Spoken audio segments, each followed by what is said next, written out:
Namaste students. കഴിഞ്ഞ ഒരു ദിവസം ഒരു വർക്ക്ഷീറ്റ് ഞാൻ നൽകുകയുണ്ടായി.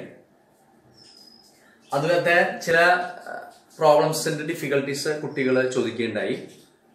അങ്ങനെയുള്ള 2-3 പ്രോബ്ലംസ് ഞാൻ ഡിസ്കസ് ചെയ്യാൻ ആഗ്രഹിക്കുകയാണ് ആദ്യമായിട്ട്. അതിൽ ഫസ്റ്റ് പ്രോബ്ലം നോക്കാം. നിങ്ങൾക്ക് വേണമെങ്കിൽ എഴുതണമെങ്കിൽ എഴുതാം. The nth term of an arithmetic sequence is not an arithmetic sequence. Short ആയിട്ട് എഴുതിയത് മാത്രമേ ഉള്ളൂ കേട്ടോ. The nth term of an arithmetic sequence is nth term of an arithmetic sequence is 5n minus 7. Find first term, common difference. ഇതാണ് ചോദ്യം.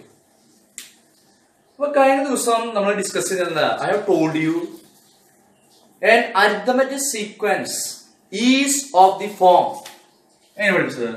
അതിന്റെ nth term form പഠിപ്പിച്ചിട്ടുണ്ടായിരുന്നു. dn plus b. So the nth term of an arithmetic sequence dn plus b. So any form like this becomes an arithmetic sequence. dn plus b ഫോമിൽ വരുന്നതൊക്കെ arithmetic sequence ആയിരിക്കും. അപ്പോൾ എന്നോട് വേറെ ചിലർ doubt ചോദിച്ചു, sir what is B? ബിക്ക് ഒരു ക്ലാരിഫിക്കേഷൻ വേണമല്ലോ. ഒന്നുമില്ല, നമ്മൾ അതിന്റെ ഡെറിവേഷൻ പറഞ്ഞായിരുന്നു. ബി എന്ന് പറയുന്നത് നമ്മളൊരു ഇതായിട്ടാണ് എഴുതുന്നത്. That is f minus d. First ടൈമിൽ നിന്ന് കോമൺ ഡിഫറൻസ് സബ്ട്രാക്ട് ചെയ്യുന്നതാണ് ബി. അപ്പൊ ബി എന്ന് പറഞ്ഞാൽ f minus d. This is A form, nth term of an arithmetic sequence dn plus b. Question പേപ്പറിൽ അപ്പോ നമ്മളോട് തന്നിരിക്കുന്നത് ഏതാണ്? The nth term of an arithmetic sequence is 5n minus 7. അത് നമുക്ക് സംശയം വരും, സാർ ഇവിടെ പ്ലസ് അല്ലേ, ഇവിടെ മൈനസ് ആണല്ലോ, അപ്പൊ എങ്ങനെ ശരിയാവാന്ന് ചോദിക്കും. നമുക്ക് dn plus b ഫോർമാറ്റിലേക്ക് ഇതിനെ മാറ്റാൻ പറ്റിയാൽ മതി. അപ്പൊ നമുക്ക് നോക്കാം, തന്നുള്ള കണക്ക് നോക്കാം. That is xn is equal to 5n minus 7. ഇങ്ങനെയാണ് തന്നിരിക്കുന്നത് ഇവിടെ. അപ്പൊ ഇത് രണ്ടും കൂടി കമ്പയർ ചെയ്യുന്നത്, കമ്പയർ ചെയ്യുമ്പോൾ ഇവിടെ പ്ലസ് ആണ്, ഇവിടെ മൈനസ് ആണ്. അപ്പൊ എങ്ങനെ ഇതിനെ പ്ലസ് ആക്കി നമ്മൾ മാറ്റി എഴുതുക? How do you write 5n plus minus 7? കണ്ടോ, this is a way to rewrite this nth term. 5n minus 7 can be written 5n plus minus 7. Now you compare ചെയ്യാം. കമ്പയർ ചെയ്യുമ്പോൾ ശ്രദ്ധിച്ചു നോക്കുള്ളൂ. ഇവിടെ d യുടെ സ്ഥാനത്ത് എത്രയാണ്? 5. So d equal to 5. ഇനി ഇവിടെ b, ഇവിടെ പ്ലസ് ആണ്, ഇവിടെ പ്ലസ് ആണ്. b ഇവിടെ ഉണ്ട്, ഇവിടെ ബിയുടെ സ്ഥാനത്ത് എത്രയാണ്? Minus. So b is equal to minus 7. വെറും 7 എഴുതിയത് തെറ്റിപ്പോയി, അതാണ് ചിലർക്ക് സംശയം ഉണ്ടായിരുന്നത്. സോ കമ്പയർ ചെയ്യുമ്പോൾ d5 കിട്ടും, b ഈക്വൽ ടു മൈനസ് 7. പക്ഷെ നമുക്ക് വേണ്ടത് ഫസ്റ്റ് ടൈം കിട്ടണം. ഫസ്റ്റ് ടൈം എന്ന് പറഞ്ഞാൽ എന്താണ്? f. അപ്പൊ ബിയുടെ ഫോർമുല നമുക്കറിയാം. ബിയുടെ ഫോർമുല എന്തായിരുന്നു? b is equal to f minus d is equal to minus 7. d നമുക്ക് നേരത്തെ കിട്ടിയിട്ടുണ്ട് 5. So f minus 5 is equal to minus 7. f is equal to minus 7 minus 7 plus 5 equal to minus 2. This is the answer. So the first term is minus 2. First term is minus 2. Common difference 5. This is a very important problem. വളരെ simple ആണ്. അപ്പൊ നിങ്ങൾ ഏത് തന്നാലും, ഏത് problem ചോദിച്ചാലും you have to rewrite it as dn plus b ഫോർമാറ്റിൽ എഴുതണം. dn plus b ഫോർമാറ്റിലേക്ക് എഴുതിയതിനു ശേഷം വേണം നമുക്ക് ഇത്തരം കണക്കുകൾ ചെയ്യാനായിട്ട്. അപ്പൊ you will get d is equal to 5, f is equal to minus 2. അപ്പൊ ഇങ്ങനത്തെ ഒരു പ്രോബ്ലം ഉണ്ടായിരുന്നു. അപ്പൊ അതറിയാത്തവരുണ്ടെങ്കിൽ അതൊന്നുകൂടി കറക്റ്റ് ചെയ്ത് എഴുതി വെക്കേണ്ടതാണ്. Okay okay let's do this problem in another way. വേറെ രീതി കൂടി ചെയ്യാം, പല രീതികൾക്ക് നമുക്ക് ചെയ്യാൻ പറ്റും. ഇപ്പൊ ഞാൻ കമ്പയർ ചെയ്താണ് ചെയ്തത്. ഇതെന്താ ശരിക്കും? Actually this is the nth term. എന്ന് പറയുന്നത് 10 ആണെങ്കിൽ 10ാമത്തെ ടൈം കണ്ടുപിടിക്കാം, 100 ആണെങ്കിൽ 100ാമത്തെ ടൈം കണ്ടുപിടിക്കാം. അപ്പോ 1 ആണെങ്കിലോ? So let's give x1, that is 5 into 1 minus 7, that is 5 minus 7 is equal to minus 2. ഇനി 2 കൊടുത്താലോ? x2, that is 5 into 2 minus 7, that is 10 minus 7 is equal to 3. x3, 5 into 3 minus 7. So 15 minus 7 is equal to 8. Next, x4, that is 5 into 4 minus 7, that is 20 minus 7 is equal to 13. So this is the way to find out all the terms. It's another method. So let us write the sequence, that is minus 2 comma 3 comma 8 comma 13 comma etc. See, so which is the first term here? Minus 2. How do you find D? Let us find out D. D is equal to second term minus first term, that is x2 minus x1, that is 3 minus 2, that is 3 plus 2 is equal to 5. Got it? So this is the answer that we got in the first method.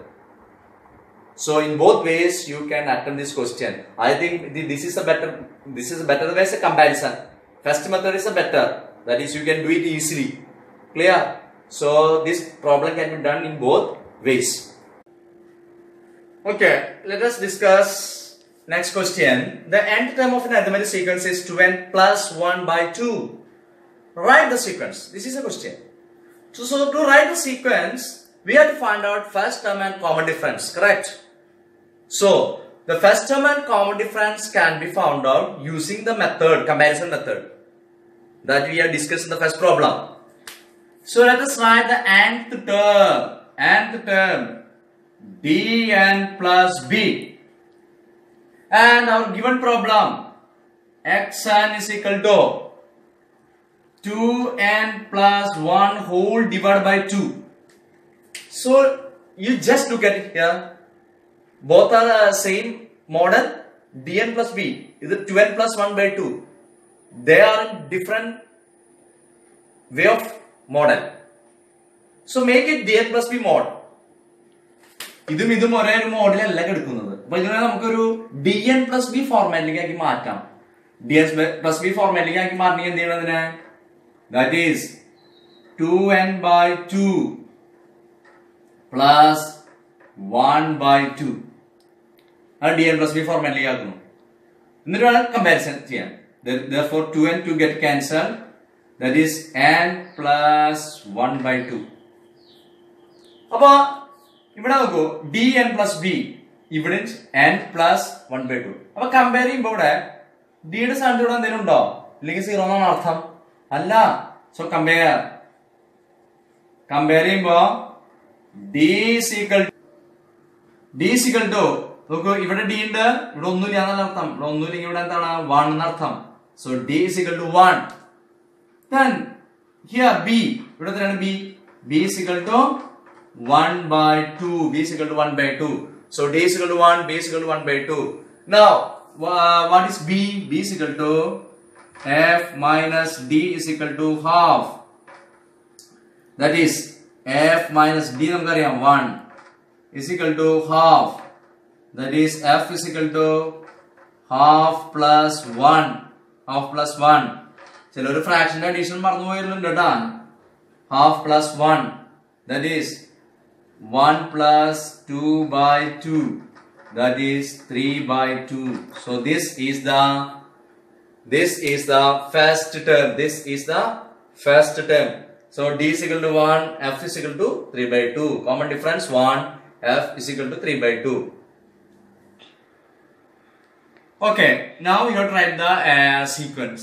Sequence on first term x1 is equal to 3 by 2. That is f. പഠിച്ചാണ് നമ്മൾ. x2 നമ്മൾ എന്ത് ചെയ്യാ? x1 plus d, that is 3 by 2 plus 1. That is ഇവിടെ എഴുതുമ്പോ 3 by 2 plus 2 by 2. That is 5 by 2. 5 by 2. x3, that is x1 plus 2d. We have studied. So that is x1, 3 by 2 plus 2 into 1. That is 3 by 2 plus 2. That is 3 by 2 plus 4 by clear. So x3 3 by 2 plus 2 into 2 by 2 by 2, that is 3 by 2 plus 4 by 2, that is 3 plus 4 7 by 2. So you can write down the sequence. First term 3 by 2, second term 5 by 2, then third term 7 by 2, like that. So sequence, that is 3 by 2, 5 by 2, 7 by 2. This is the way to write. So ഏത് problem തന്നാലും നമുക്ക് അതിനെ dn plus b ഫോർമാറ്റിലേക്ക് ആക്കിയിട്ട് നമുക്ക് ഇത്തരത്തിലെ ഡിയും എഫും കണ്ടുപിടിക്കാം, അല്ലെങ്കിൽ ഡയറക്റ്റ് വാല്യൂ കൊടുത്തിട്ടും കണ്ടുപിടിക്കാം. ഇതാണ് ഈ പ്രോബ്ലങ്ങളുടെ പ്രത്യേകത.